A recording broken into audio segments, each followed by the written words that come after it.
Welcome to the How to Be Awesome at Your Job podcast, the show where brilliant professionals share how to sharpen the universal skills required to flourish at work. Enjoy more career fun, wins, meaning, and money with your host, Pete Makaitis. Hello, and thanks for joining us for episode 506 with Tonya Dalton. Tonya's talking about the joy of missing out, so you'll learn 1, why you should embrace JOMO, 2, how to determine worthwhile opportunities, and 3, how to say no without feeling guilty. So if you'd like to take a look at the show notes or the transcript or the links to items we've referenced, they are at awesomeatyourjob.com/ep506. Now here's Tonya's story. Tonya Dalton is a productivity expert, author, speaker, and founder of inkWELL Press Productivity Co., a company centered around productivity tools and training. She released her first book, The Joy of Missing Out, with Harper Collins this month. Tonya's messages about business management, productivity, and the pursuit of passion have impacted thousands and inspired her to launch her podcast, Productivity Paradox, which has surpassed more than 1.5 million downloads. Tonya has been featured on Real Simple, Entrepreneur, Inc., Cheddar, Lauren Conrad, and Fast Company, among other places. And in 2019, Tonya received the Enterprising Woman of the Year award and was named North Carolina's Female Entrepreneur to Watch by The Ladders.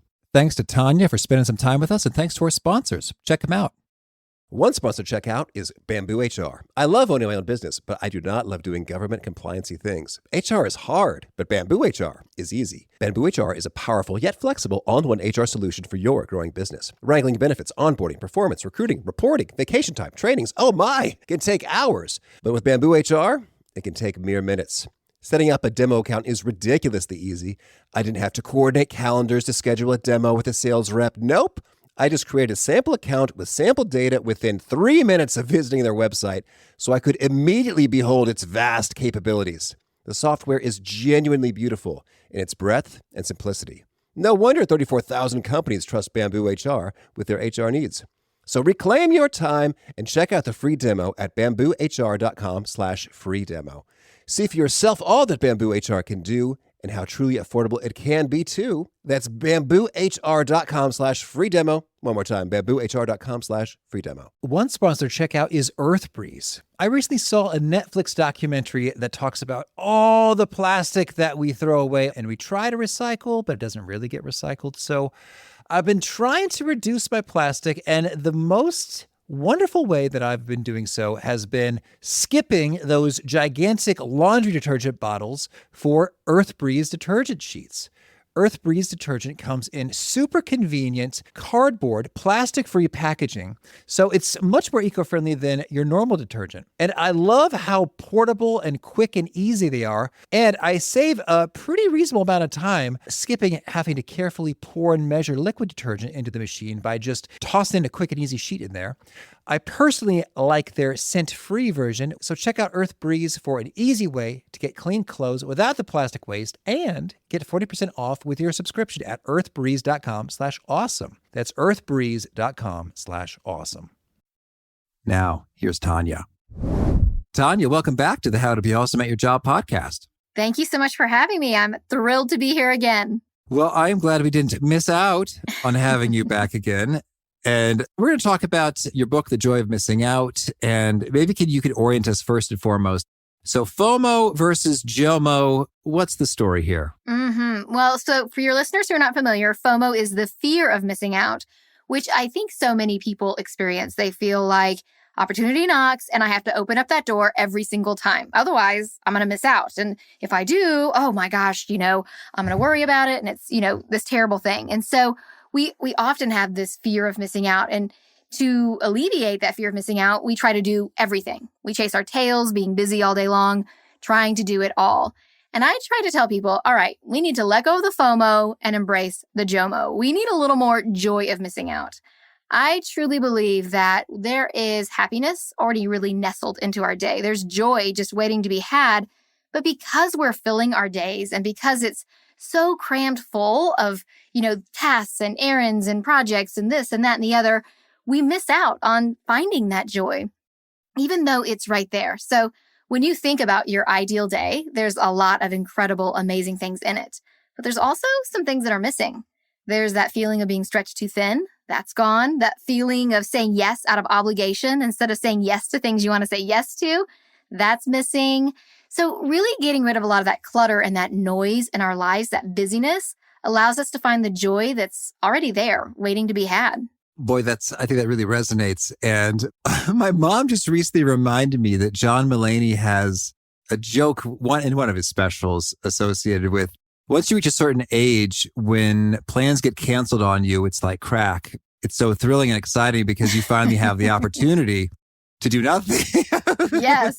which is awesome. And so then that just sort of raises the question, well, hey, why not just conscientiously decide to do nothing? Why don't we purposely choose to have our days with a little bit of more open space, a little more freedom in our day? Mm-hmm. And so when it comes to the joy of missing out versus the fear of missing out, I guess, to what extent is it true that you might be missing out, and that's terrifying and really unfortunate that you are not taking advantage of a given opportunity, versus false? And I guess that's kind of the core of it, is identifying what matters and making informed choices. But are there some reliable guides, some indicators that, this is an opportunity well worth taking, or I really will regret missing out on this opportunity? Yes, I really think so. I think, it really is this idea when we're talking about productivity. I think the reason why productivity has failed so many people is because they think there's this magic, system out there, and they think they have to work their life and shift it and change it and make it work to fit this system. When in effect, let's put you and your priorities front and center, and then let's custom design a system to work for you, to play to your strengths and play to your weaknesses. And when you do that, when you create a system for your life that really feels manageable, maintainable, because it plays to your strengths and to your weaknesses, when you really are allowing your priorities to sit front and center, that can really act as your filter for what do I want to say yes to and what should I really be saying no to more often. I think that's the issue a lot of times, is that it's not when it's black or white. It's not when it's, good and bad. It's when it's the good, better, and best. How do you know what to say yes to and what you should really, just let that opportunity knock and move on by to the next door, so to speak? And so really, that's one of the things that we talk about a lot in the book, is this idea of it isn't just about saying no. It's about finding your yes. It's finding the yeses that are meant for you, the things that are really tied to your priorities, to your purpose, to your passion. And a lot of that is really tied to the idea of your North Star, which is what I talk about in the first section of the book, which is your mission, your vision, and your core values. And really allowing that to be your filter, to act as your first filter for, this opportunity is here. Do I even want to say yes to it? Because I think that's the problem, is a lot of times we think to ourselves, well, I've got 15 minutes. I've got the time to do this 30-minute project, so I should just say yes. And really, the question of time, that's not really what we should be asking ourselves. We should be asking ourselves, does this fit the life I'm really looking for? I have this whole finding your yes blueprint that we walk through in the book that, asks these questions. How does the opportunity feel? Why do you want to take it on? Does this align with your North Star? We don't ask the question of time until 4 or 5 questions in. And I think that's the problem, is we don't oftentimes know what we want to say yes to. So in an effort to be it all, we say yes to everything. And that's why we end up feeling overwhelmed, because we don't know what we want to say no to. And I truly believe we all have our own yeses that are meant for us, that are tied to our North Star. And when we can really figure that out and we can use that North Star as our filter, that makes it so much easier to let those other opportunities to pass us by and not feel like we're truly missing out, to feel like, okay, this feels good, that these things have not, are not things I've taken on. Mm-hmm. Well, you said overwhelm, and that reminds me of our previous conversation. I've thought about it again and again, and we said it better than it's installed into my brain, but you said that the feeling of overwhelm comes not so much from having too much to do, but rather the feeling that we're not actually making progress on the things that are important to us. Right. Did I say that right, or how would you say it? I like to say that overwhelm isn't having too much to do. It's not knowing where to start. Mm-hmm. So it's tied to that whole idea of, what do I want to work on? What do I want to say yes to? And where do I start? And we're spinning in circles, driving ourselves crazy. And this is why we feel overwhelmed, because we have a to-do list that is 3 miles too long and unachievable and unattainable in our day. And this is what happens, is we end up with this long to-do list. We're checking a million things off of it. We're running around busy, slipping into bed at night thinking, God, why didn't I get more done? Even though we were busy all day long, even though we chased our tail, even though we checked all those things off. And when instead we choose where we're going to start, when we choose to focus in on what's most important to us as the cornerstone of our day and really the center point of what we want to do, when we do that and we do fewer tasks that have more meaning, that is when we really feel like we've accomplished something. That's when we finish our days feeling satisfied.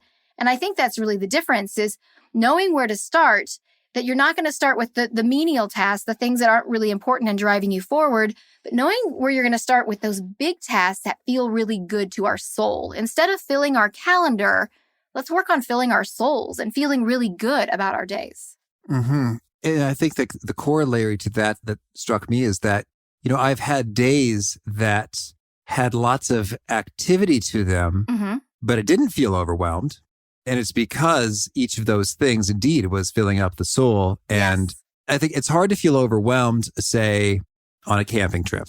Even though I'm doing a lot of things, I might be hauling a canoe over my head, cutting wood, catching boiling dinner, water. Yes, it's like there's a lot of activities happening here, but I don't feel frantic like, oh no. It's just sort of like, well, yes, this is exactly what I wanted to be doing, is enjoying some outdoor time and being with great people and, mission accomplished. Yeah, I think that's so true. And I think this is a thing.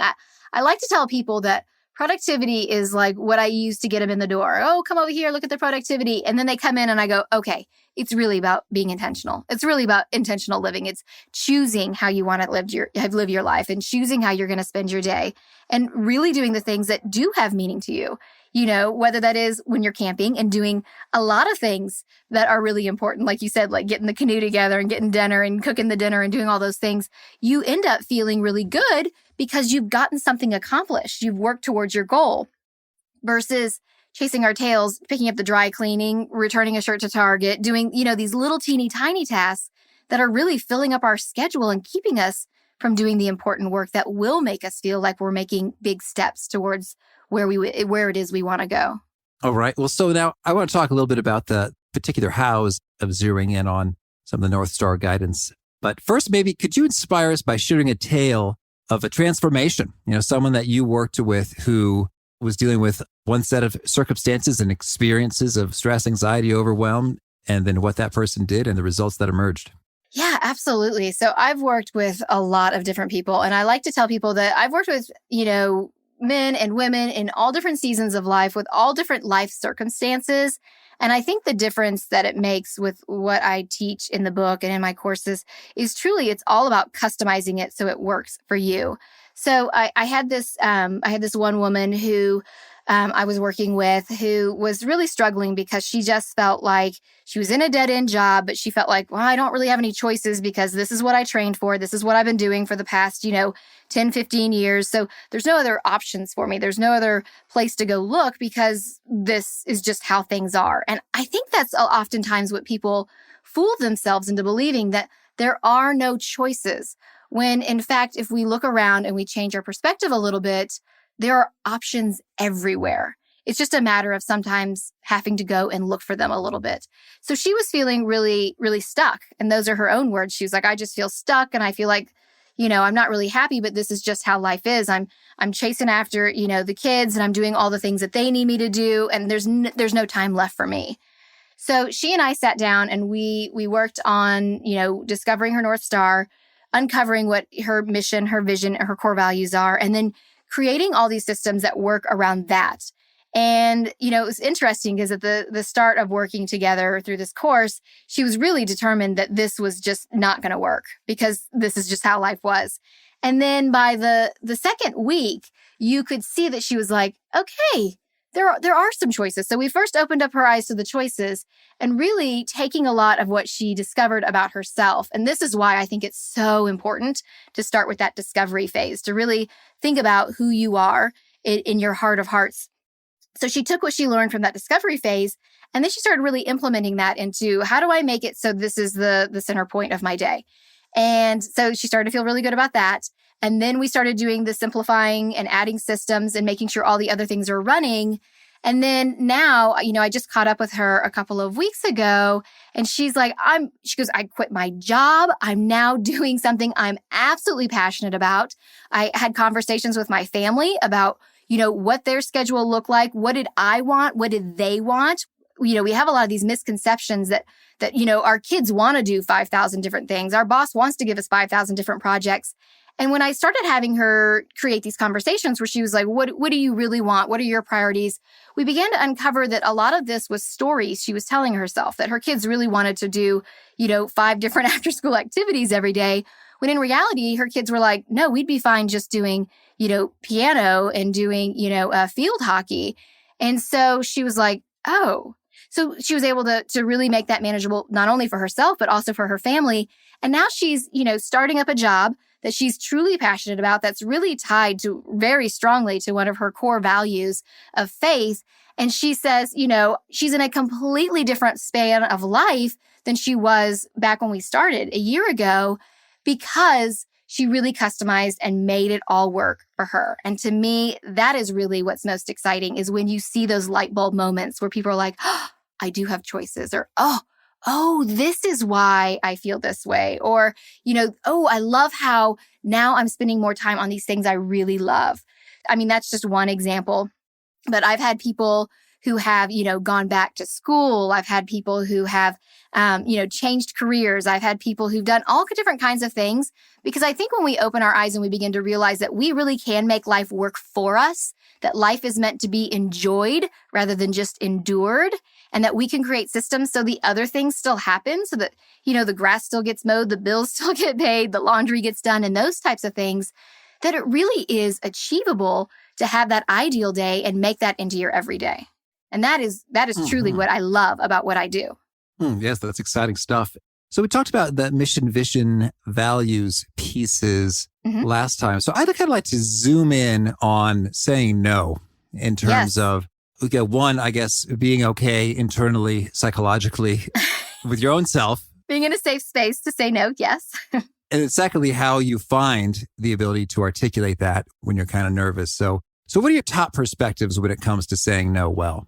Well, I think this is one of the problems that people have, is sometimes we know we should say no. And we're like, ooh, I want to say no to this, but yes feels so good coming out of our mouth for about 10 seconds. And it's like, what did I just say yes to? Because a lot of times we're either taken off guard or we feel guilty. We feel bad because we feel like we've let people down. And we forget that every time we say yes, we're actually saying no to something else. So every time we say yes to someone else's project, we're saying no to our own passion project. When we're saying yes to volunteering for a project that we're not really excited about or truly invested in, we're saying no to our own, goals and and we're saying no to time with our family. So if you start to reframe that and realize, you know what, every time I am saying yes, I'm actually saying no. But most times I'm saying no to my own priorities and to the people and to the things that are truly important to me. I think that's the first stepping stone to get to, is to realize, what am I saying no to every time I'm saying yes? Because I really think that makes you stop and think for a minute when somebody asks you to do something. But I think it's really important too to have, a little something in your back pocket ready to go, because we are thrown off guard. And then a lot of times if we say no, we end up over-explaining, over-apologizing, and somehow getting roped into saying yes after all. So I like to teach people that there's a really simple strategy to use called the sandwich strategy. And it's like the little black dress of saying no. It works in all situations, and it really is so simple and easy to do. So it's essentially this idea that if you think about a sandwich, you have 2 pieces of bread with some kind of filling in the middle, the meat in the middle, right? Well, with our sandwich strategy here, we have 2 slices of kindness, that's our bread, with that solid no right there in the middle. And when we sandwich our no, it makes it more palatable. It's easier to give, and it's easier for that person to receive, so there's not a lot of guilt. So let me give you an example. Let's say someone asks you to volunteer for yet another project. You could say to them, oh, thank you so much for thinking of me. I really appreciate that you're pulling together a group of people to really make this fundraiser happen. Unfortunately, I can't give it the time it deserves. However, I do have some ideas about, that I've done for this other project, so I'd be happy to pass those along to you.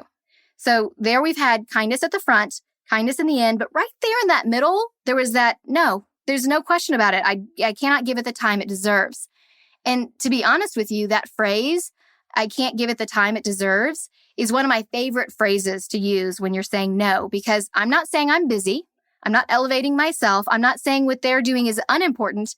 In fact, I'm saying, gosh, what you're doing is so important. It really deserves time, and I'm not able to give it to it. So that's really the sandwich strategy in a nutshell. It's starting with kindness, putting in your no, and then finishing up with a slice of kindness.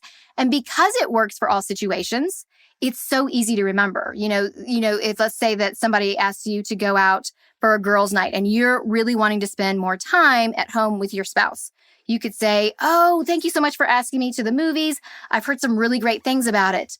I'm so sorry, but right now I'm really committed to spending a little more time at home with my husband. And so I'm going to give this time to him. I really think you guys are going to enjoy the movie, and I would love to go next time.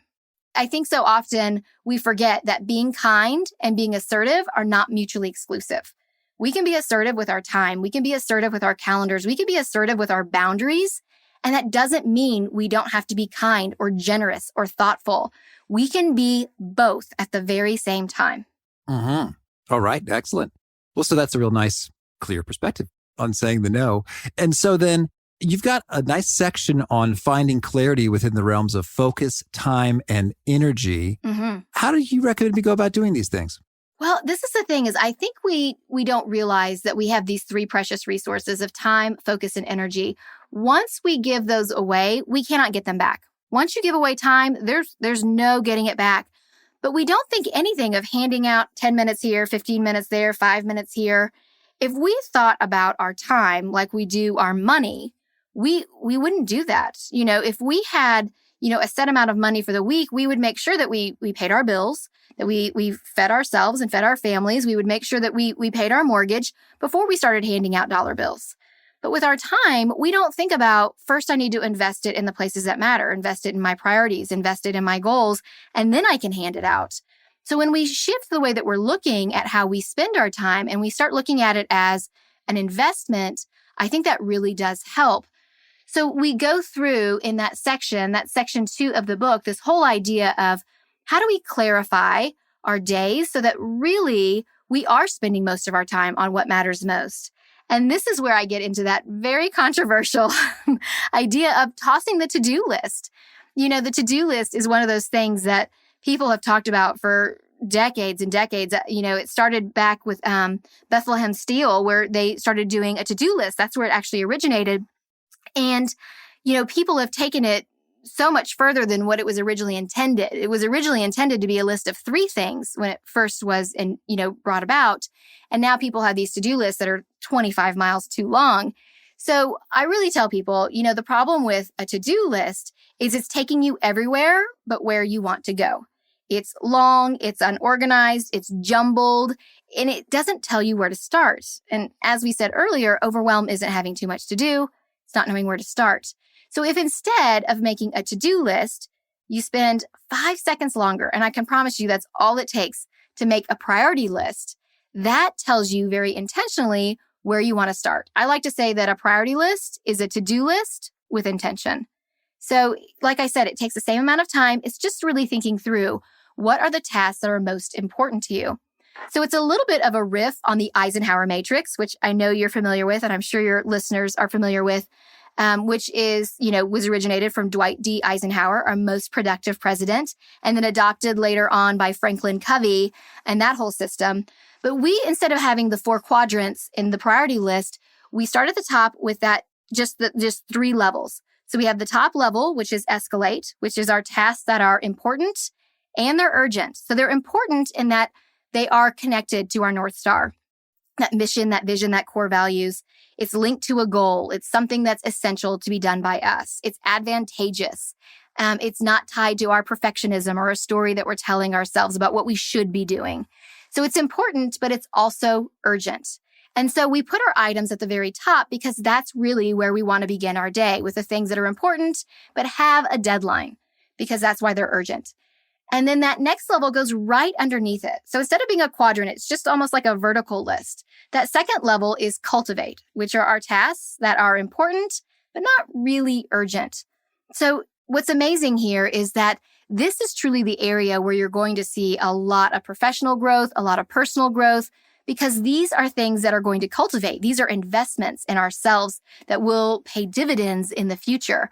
So these are things like, creating a budget, taking a course, bettering yourself, reading articles that are in your industry, doing things like that, working on a presentation that's not due for another 2 weeks. So things that are really important, but they're not urgent.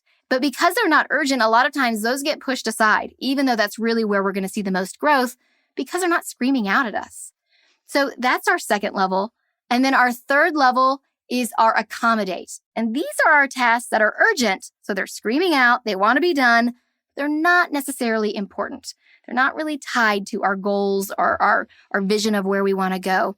But because they're screaming out at us, we oftentimes want to do them first. And a lot of times they're really easy things. They're the kind of ticky-tack things in our day. Running to the dry cleaner, returning a shirt to Target, answering emails, because 99% of what's in your inbox right now is not really important. But it's urgent. It needs to be done. It needs to be, those emails need to be returned. So when we create this priority list with those 3 levels of escalate, cultivate, and then accommodate, and we start our day at the top and work our way down, it really does help us focus our day on what's most important, because we're beginning with those important tasks and we're making sure those get tackled first, which is why we can end up feeling like we have bigger wins in our day. And I think that's really important, ending our day feeling successful. Mm-hmm. Let's talk about email for a second here. So I agree with you that the vast majority of emails that come in are not necessary to yes. look at or reply. And yet there are some that are just change your life. That's true. That is true. Not everything that's in there is trash. There's some jewels in there. Yes, for sure. So how do you think about processing email? Well, this is the thing is you're right. There's lots of great nuggets in there. There's a lot of things that we need to just kind of discard and get rid of or just quickly reply to. But email is an important communication tool, especially when used correctly. So the problem is that your inbox is like digging a hole in a sandstorm. That whole idea of the inbox zero is such a great idea. And I'm an inbox zero type of person. But that zero, and this is what I can't remember his name, Merlin Mann, I think it is. Yes, Merlin Mann, who came up with that term. He talks about it's not about the zero. It's not really about the number. It's about how you feel about your inbox, that it's not really dictating your day and it's not taking over your day. So if we're spending all day going into our inbox, trying to empty it out, but it keeps filling itself back up, that is really an exercise in frustration. And it's taking up so much of our time, considering most of the information in there is not truly important. So if instead we chose to very intentionally batch our emails and check our emails, let's say 4 times in a day, that would give us bigger pockets to focus on the important work. So for me, and I'm going to go ahead and throw this out there and tell you that email for me, I'm like Pavlov's dog. Like I hear that ping of that inbox and I'm like, ooh, what's in there? I don't know why. I don't know what it is. It's not the same way with text, but I love to check in my inbox, even though I know it's mostly junk. So what I did for myself is I started checking email 4 times a day. So I come into the office, I start off by creating my priority list, I process my day, I take care of setting my day up, and then I check my email for the first time. Then I let other people's priorities begin to invade my calendar. So I do a quick check and I give myself a container of time, 15 to 20 minutes, to check it in the morning. And then I check it again around lunchtime, and then I check it again mid-afternoon, and I check it again after closing time for work.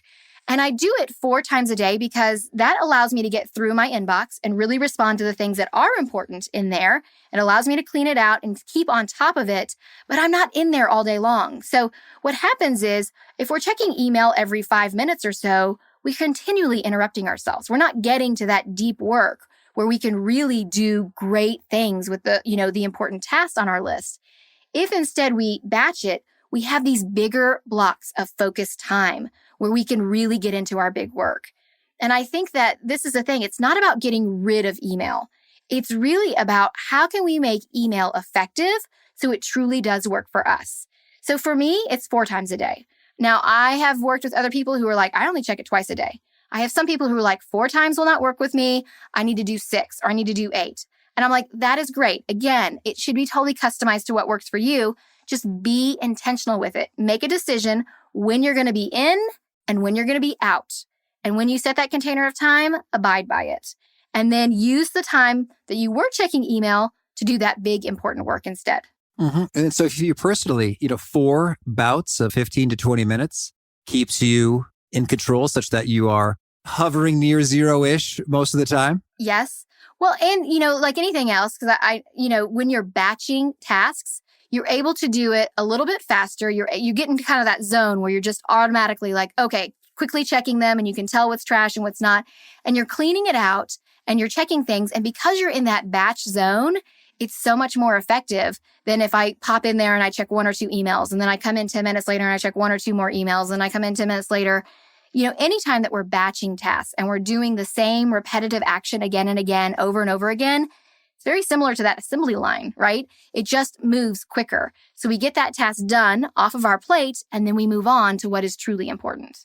All right. So Tonya, when folks are on board, they say, yes, JOMO, I'm embracing it. Mm-hmm. I'm going to live it and love it. Are there any common, mistakes or missteps that seem to pop up a lot when folks are starting down this journey?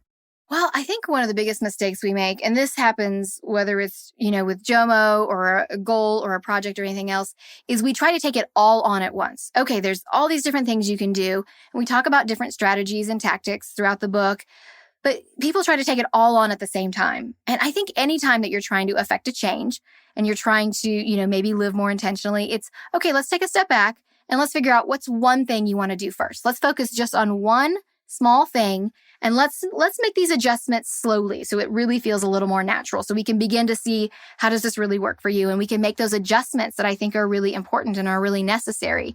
And then maybe a week later, let's add another step.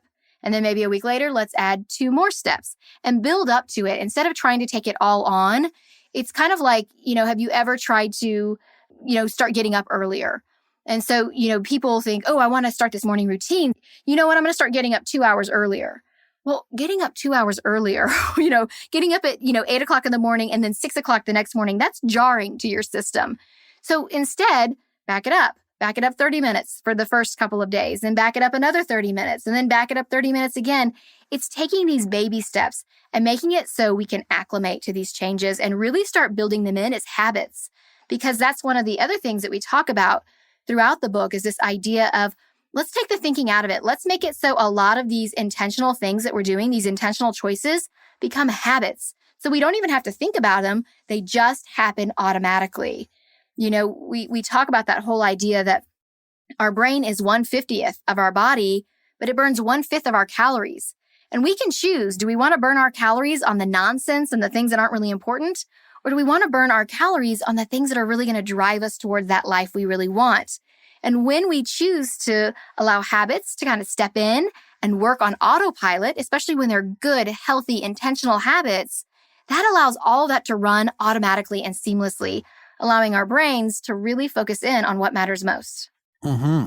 And when it comes to these baby steps, have you found historically that there tends to be 1 or 2 or 3 that make a world of difference and just get that ball rolling quite effectively, consistently? I love that question.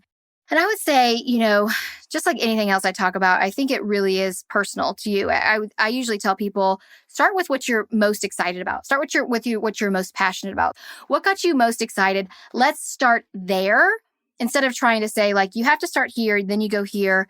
The one thing that I do really encourage people to do is really do start with that discovery phase of what is important to you, because then we can really tweak and make everything work for you. And when I say for you, I don't just mean like what you're really good at. I also mean what you're not good at. Let's make it play to your strengths and your weaknesses. So, thinking about that and then starting with what you're truly most excited about. Let's say that the morning routine is what you're most excited about. Let's start there. Maybe it's the priority list. Then I would start there. So really, to me, ultimately, with everything that I teach and everything that I talk about, it really is about this idea of customizing productivity, making it mold and work to you and your life. Instead of you feeling like you have to twist and turn yourself to fit these systems, let's twist and turn the systems so they work for you. And that's really what I want people to get out of the book, is that when they finish reading the book, they're like, okay, I know how to make this system for myself work, and I'm ready to get started. Because I wanted people to feel like they had a roadmap for how am I going to really start implementing this idea into my real everyday life. It needs to really work for me. Mm-hmm. All right. Well, Tonya, I want to hear about some of your favorite things, and we'll see if anything's newly favorite. Last time, your favorite quote was from Oprah. Are you sticking with, do not think you can be brave with your life and your work and never disappoint anyone? It doesn't work that way. Or do you have a new favorite one? Oh, that's a good question. That's still my favorite. It's really hard to let go of. I mean, Oprah, she knows what she's talking about. And I think this is a thing, especially when I talk to people about, JOMO and really finding that joy of missing out, that there's going to be times that people do push back. There's going to be times that people are like, well, I just think you should say yes to this because you should say yes to it. And don't believe you can be brave in this life and not get, a little bit of flack from people. But yeah, I'm still with Oprah. She and I are still one. Okay. All right. We're sticking with it. And last time you had a favorite study about multitasking out of Duke. Any other studies that have caught your eye? Well, I have this other study that's actually about multitasking that I really like as well. Let's hear it. Multitasking seems to be one of my favorite things. There's been a lot of studies on it.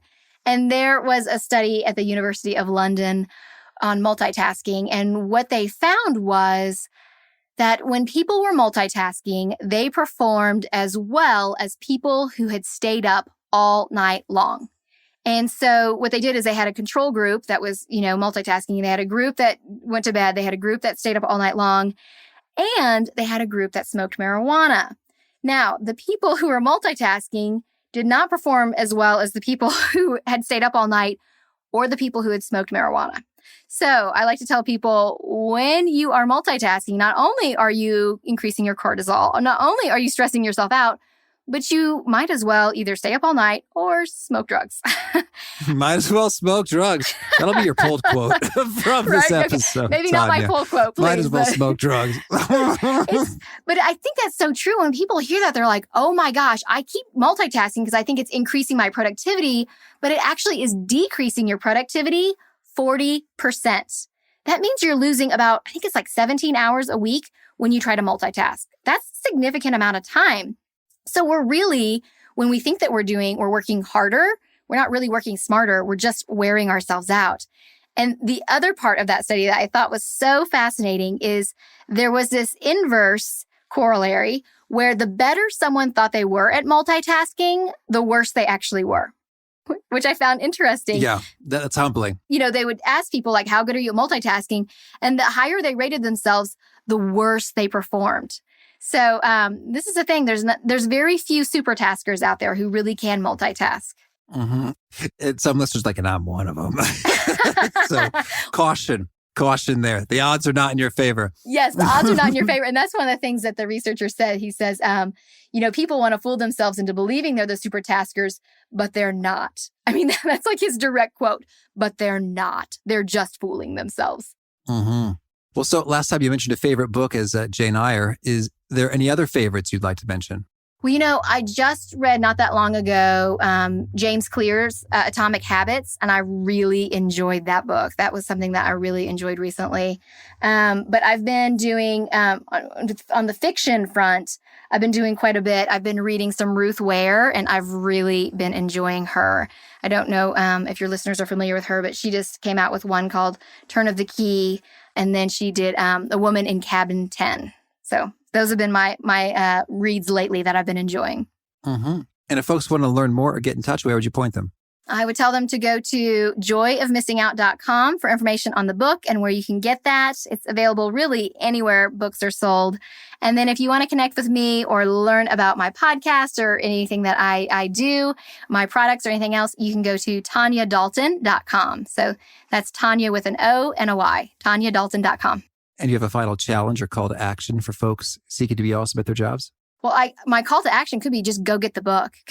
because I really do feel so passionate and excited about the book. But really what I want people to take away from this is we've talked about that idea of the small steps and starting small. I think that that's really what I want people to walk away from this episode, remembering that, you know, that ideal day that we dream about when we're in the shower or we're waiting for our coffee to brew, it feels so far away from where we are. And so because it feels so far away, we sometimes think it's not ever going to be possible. But if you take one small step each and every day closer to that ideal day, if you get 1% closer each week, by the end of a year, you're going to be 52% closer to that ideal day, to that ideal life. It really is the tiny little itty bitty steps that matter. We often think it's the big giant leaps. It's the leaps of faith and the giant running, starts. But oftentimes it's just taking that first step that builds that initial momentum. And that's really all we need to keep us moving forward. And one tiny step each and every day really does make a gigantic difference in how we feel about our days, in how we feel about ourselves, and how we feel about getting to that ideal life that we want. Tonya, this has been so much fun. Thank you. I am overjoyed that we did miss out on this conversation. Me too. So keep up the good work. Thank you. Thank you so much for having me again. This was great. I really love Tanya's take on how to say no. I am totally using that exact script, and I think I'm going to feel a lot better about saying no in those moments. Good tips. So if you want to check out the show notes or the transcript or the links to items we've referenced, they're at awesomeatyourjob.com/ep506. If you haven't already, I hope you'll push subscribe. You'll catch our next guest. It's Alex Benayan, who's got some really cool stories about how he used the third door principle to get on The Price is Right, meet super famous, amazing people like Maya Angelou and learn from them, and how we can do the same. Hope to catch you there. Peace. Thanks for listening. To get the most out of the show, we recommend 2 key things. First, check out the extra resources at awesomeatyourjob.com. You can find this episode's transcript and links, as well as the perfect episode for your situation. You can search the full-text transcripts of hundreds of episodes or explore episodes tagged by topic and competency covered. Second, subscribe to the podcast and get future episodes automatically. You can subscribe by telling Siri and several other smartphones and speakers, subscribe to the How to Be Awesome at Your Job podcast, or by tapping subscribe in your podcast player of choice. If you'd like some extra help figuring out podcasts and how subscriptions work, visit awesomeatyourjob.com/subscribe for guidance. Hope to catch you on the next episode of How to Be Awesome at Your Job.